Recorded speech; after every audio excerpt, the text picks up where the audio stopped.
আজ ঘুম থেকে উঠে পড়েছি এই ধরো 4:15 বা 4:45 বাজে, এরকমই হবে, 4:45 বাজে, 4:15 নয়। তারপর উঠে আমি যখন ব্রাশ করে এসেছি তখন দেখি মেয়ে ঘুম থেকে উঠে গেছে। তো কী আর করবো, মেয়েকে এখন তেল মালিশ করে দেবো। কালকে রাতে সারা রাত মেয়ে ঘুমোতে পারেনি, তো তার জন্য ভাবলাম যে তাড়াতাড়ি করে উঠে মেয়েকে আগে একটু গরম তেল করে মালিশ করে দিই। আর দেখো বাইরে পুরো অন্ধকার হয়ে আছে, আর আমি যখন উঠেছি তখন আরও বেশি অন্ধকার ছিল। তারপর লাইট জ্বালিয়ে তারপর কাজ করেছিলাম। আমার বাসি ঘরটা সব কিছু বাসি কাজ শেষ মোটামুটি। আর এইখানে দেখো আমি মাসকলাইয়ের ডালটা একটু গুঁড়ো করে নিচ্ছি, তাহলে তেলে দিলে ভালো একটা ফ্লেভার আসবে। আর যেটার জন্য আমি দেব মেয়েকে তেলটা মালিশ করবে সেটা কাজে দেবে। তো তার জন্য মাসকলাইয়ের ডালটা আমি একটু গুঁড়ো করে নিয়েছি। তারপরে হচ্ছে আমি তেলটা গরম করব। তো তোমাদের সাথে সবটাই শেয়ার করব, তোমরা দেখতে থাকো। আর আজকের ব্লগটা কেমন হয়েছে অবশ্যই কিন্তু কমেন্ট করে বলবে। আর আজকে এক জায়গায় যাব, তো একটা আমার খুব কাছের মানুষের জন্য আমি রান্না করে নিয়ে যাব। অনেকটাই শরীর খারাপ, তো শরীরটা খারাপ থাকার কারণে আমি আজকে রান্না করে কিছু খেতে পারছে না। তো আমার হাতে যে যে জিনিসগুলো ভালোবাসে কিছুটা পরিমাণ আমার যতটুকু সামর্থ্য অতটুকু নিয়ে যেতে চেষ্টা করব। তো দেখো এখানে আমি পেঁয়াজটা ছুলে নিচ্ছি, কারণ কি তেলের মধ্যে আমি পেঁয়াজটাও দেবো, আর কিছু দেবো না, নর্মাল পেঁয়াজ আর হচ্ছে মাসকলাইয়ের ডাল। তোমরা কে কে বেবিদের এই প্রসেসটা করো অবশ্যই জানাবে। আর এটা করাটা কিন্তু শীতকালে অনেকটা ভালো, বেবিদের শরীরটা গরম রাখে, সর্দি কাশি হওয়ার সম্ভাবনাটা কম থাকে। আগে দেখতাম আমাকে আর বোনকে মাও সেম একই প্রসেসে তেল গরম করে শীতকালে বেশিরভাগ এই কাজটা করতো। তাহলে যেহেতু আমার একটা অ্যালার্জির সমস্যা আছে, ঠান্ডা লাগার সমস্যা ছিল, ছোট থেকে সেই সমস্যাটা ছিল না, কিন্তু ঠান্ডা লেগে যেত অনেকটা তাড়াতাড়ি। তো তার জন্য মা কী করতো, শীতকালে সব কিছু খুলে আগে তেলটা ভালো করে পুরো শরীরে মালিশ করে দিত, পায়ের তালু হাতের তালু সব জায়গায় ভালো করে মালিশ করে তারপর শীতের ড্রেসগুলো সব পরিয়ে দিত। তাহলে কি হয় বলো তো, শরীরটা না পুরোটা গরম থাকে, শীতকালে যে ঠান্ডার আবহাওয়াটা সেটা গায়ে লাগে না, তো শরীরটা খুব গরম হয়ে যায়। তো তোমরাও এই প্রসেসটা করতে পারো, আমি আমার বেবিকেও সেই প্রসেসটাই সবসময় করাই, মাথায় রাখি। আর কেউ যদি পারো জোয়ানটা দেওয়ার চেষ্টা করবে, জোয়ানটা খুব ভালো। অনেকেই বলে আমাকে, আমাদের সময় সেটা দিত না, কিন্তু এখন অনেকেই বলে যে জোয়ান দেওয়াটা ভালো। তো তার জন্য আমি তো এখনও আনিনি, যা আছে ঘরে সেটা দিয়ে আমি মেয়েকে মালিশ করে নিয়েছি, যেহেতু ঠান্ডাটা অনেকটা লেগে গেছে। কি করব, তো চলো এখানে হতে থাক, তেলটা গরম হয়ে যাক। আর মেয়ে ওইদিকে ডাকছে, যেহেতু ঘরে একা একা সবাই। শুভ সকাল বন্ধুরা, তোমরা সবাই কেমন আছো? আশা করি ভালো আছো, আমিও ভালো আছি। আমার ডেইলি ব্লগে তোমাদের সবাইকে অনেক অনেক স্বাগত।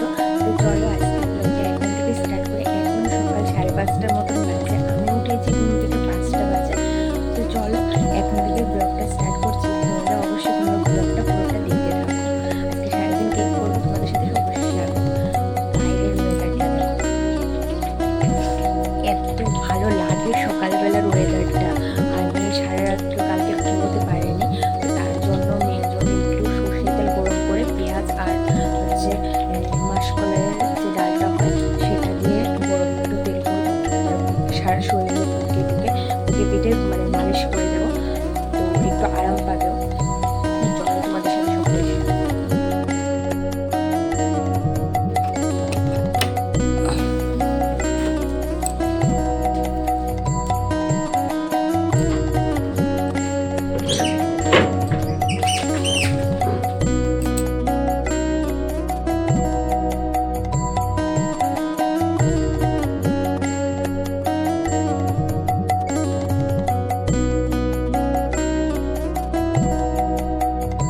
মেয়েকে তো তেল মালিশ করে চলে এসেছি, আর তারপর ঠাকুরঘরের দরজাটা খোলা হয়নি, তো ঠাকুরঘরের দরজাটা খুলে জানালাটা খুলে দিয়েছি। আর এখন চলে এসেছি গেটটা খুলতে, গেটে তো তালা দেওয়া ছিল, এখন উঠোনটা ঝাঁট দেবো, তার জন্য গেটটা খুলে নিলাম।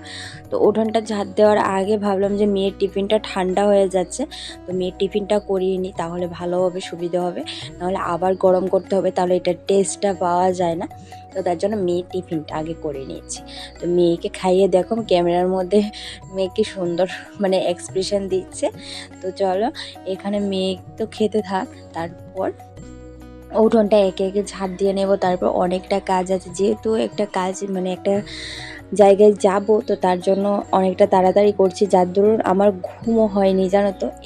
মানে এই সমস্যাটা আমার সবসময় হয়, কিছু যদি ভেবে আমি রাতেও ঘুমোই, আমার ঘুম ঠিক করে হয় না। তো আজকে বললাম না, অন্ধকার থাকতে তোমাদের সাথে দেখালামই যে উঠে গেছি আমি, ঘুম ভেঙে গেছে। তো তার জন্য আর দেরি করলাম না, তারপর উঠে গেলাম। আর ঘুমোইনি, কারণ ভাবলাম যে আর যদি ঘুমিয়ে পড়ি তাহলে সকাল সকাল উঠতে পারবো না। তো সেই উঠতে উঠতে আমার 7টা মতন বেঁচে যাবে। তো তার জন্য ভাবলাম যে না ঘুমানোটাই ভালো। তো এখন মেয়েকে খাইয়ে চলে এসেছে উঠোনটা ঝাড় দিতে। আর সকাল সকাল উঠোনটা ঝাড় না দিলে না, রোদ্রটা উঠে গেলে একদম ধুলা ধুলা মানে হয়ে যায়। তো তার জন্য মানে ঘরে ঢুকে যায় সেই ধুলাগুলো। তো তার জন্য ভাবলাম সকাল সকাল ঝাড় দেওয়াটাই ভালো। তো অনেক সময় যদি নোংরা বেশি হয়ে যায়, তার জন্য বিকেলবেলা আরেকবার ঝাড় দিয়ে নিই। আর মেয়ে এখানে বসে আছে, মেয়ে ঘরে যাবে না, না খেলবে, সে এখানে বসে আছে। তো মেয়েকে হাঁটতে নিয়ে যেতে ও বায়না করেছে, মানে ও বাইরে বেরোবে। তো তার জন্য আমি ভাবলাম যে উঠোনটা ঝাড় দিয়ে নিই। এখনও তো এত বেলা হয়নি, কেউই ঘুম থেকে উঠেনি, চাটা এখন করব না। তো তার জন্য ভাবলাম যে আমি মেয়েকে উঠোনটা ঝাড় দিয়ে তারপর মেয়েকে একটু ঘুরিয়ে নিয়ে আসবো। তোমরা ভিডিওটা দেখতে থাকো, আর যদি ভালো লাগে একটা সুন্দর করে কমেন্ট করে যাবে। তোমাদের কমেন্টগুলো দেখলে আমার খুব ভালো লাগে।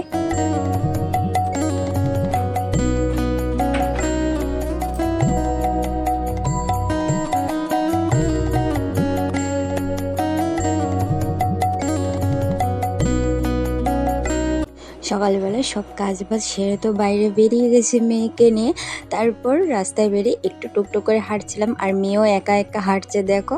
তো আমার এই ছোট্ট মেয়েটা কত আস্তে আস্তে বড় হয়ে যাচ্ছে, ভাবতে গেলে অনেকটা কীরকম জানি লাগে, অনেকটা কি বলবো বুঝতে পারছি না।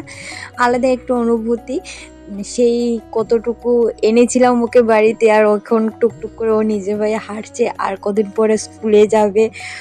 সেগুলো ভাবলে অনেকটাই অনুভূতি একটা আলাদাই হয়। এখন আমি ভয়েস দিচ্ছি, সেটাও আমার পুরো শরীরের পশমগুলো না দাঁড়িয়ে গেছে জানো তো।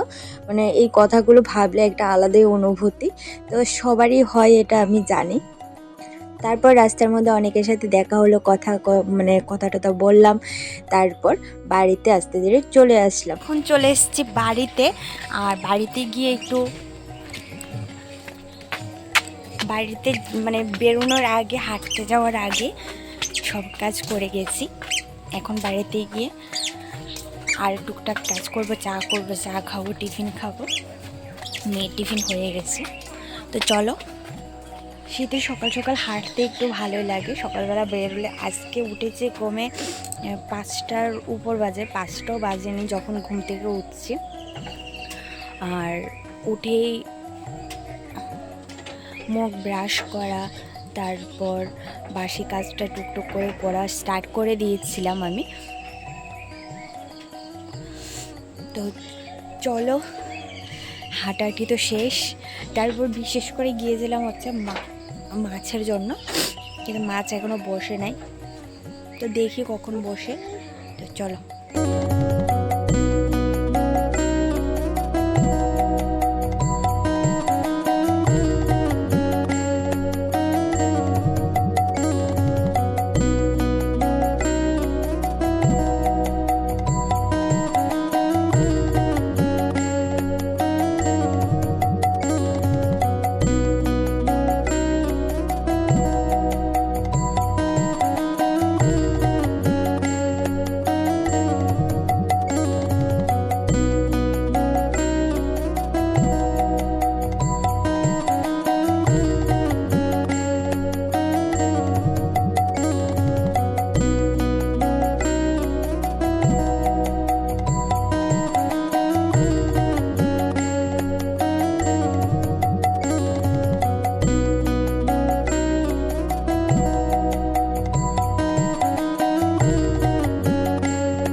বাড়িতে এসে দেখি শাশুড়ি মা উঠে গেছে ঘুম থেকে। তো উনিও মানে ব্রাশ ট্রাশ করলো, তারপর আমিও মেয়েকে রেখে এখানে রান্নাঘরে এসেছি। ভাবলাম যে মানে বাসি কাজ বলতে ব্রাশ ট্রাশ করে আস্তে আস্তে আমি এখন কিছু সবজি কেটে নিই। সবজি বলতে যে আলু, পেঁয়াজ, রসুন এগুলো কেটে রেখে দিই, যেগুলো ঘরে ছিল সেগুলো কেটে রেখে দিই, তাহলে আমার অনেকটা সুবিধে হবে। আর মশলাটা করে গেলে সেটাও আমার জন্য অনেকটা সুবিধে হবে। তাহলে আসা না মাত্রই বাজার থেকে বাজার করে তারপর আমি রান্নাটা বসিয়ে দিতে পারবো। তো সেই ভেবে মানে তাড়াতাড়ি কেটে নিচ্ছিলাম, যতটুকু এগিয়ে যাব ততটুকুই ভালো হবে।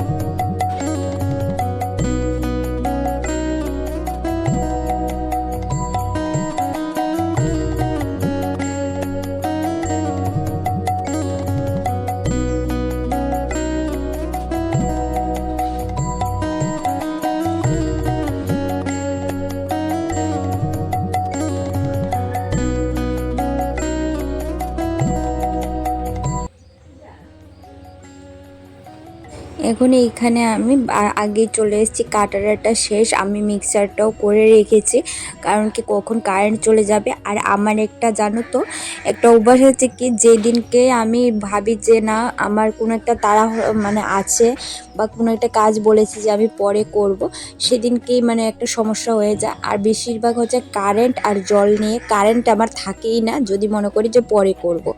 তো দেখো এখানে আমি কাপড়গুলো মেলে দিয়েছি, কারণ রোদ্দুর উঠে গেছে। আরও কিছু কাপড় চোপড় আজকে আমি বিছানার মানে মেলে দেব রোদ দিয়ে, তারপর বিছানায় পাতবো, কারণ শীতের সব কিছু নামানো হচ্ছে আস্তে আস্তে। তার জন্য ভাবলাম বিছানা থেকে কার্পেট তুলে তারপর রোদ্দুর দিয়ে তার মানে নতুন বেড কভারটা পেতে নেব।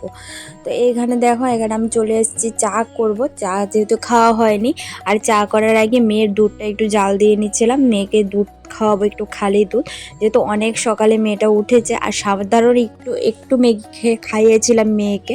তো এই ম্যাগি তো আর পেট ভরবে না এতটুকু বাচ্চা, মানে সাধারণ প্রায় বড় মানুষ খেলে নাহলে 2 চামচ হবে, ও তো ছোটো, তার জন্য ওকে একটু একটু করে দিতে হয়েছে তার জন্য। তো মেয়েকে খাইয়ে তারপর মানে মেয়েকে খাওয়ানি, মেয়ের খাওয়ারটা তৈরি করে দুধটা জাল দিয়ে দিয়েছি, একটু সাধারণ কুমকুম গরম করে নিয়েছে, আর এই বাটিতে চা বসিয়ে দিয়েছে। আর মেয়ের ঠাম্মি চলে গেছে হচ্ছে দুধ আনতে চা খাওয়ার জন্য। আজকে দুধ ছিল না, মেয়েকে খাইয়ে তারপর চলে গেছে, তার দুধ নিয়ে আসবে। আর দুধ নিয়ে আসতে আসতে এখানে নিয়ে এসছে হচ্ছে বিস্কিট আর দুধের প্যাকেট, মেয়েও গিয়েছে।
এখানে চাটা খেয়ে নিচ্ছে, চাটা খেয়ে তারপর চলে এসেছি রুটিগুলো সেঁকে নেব।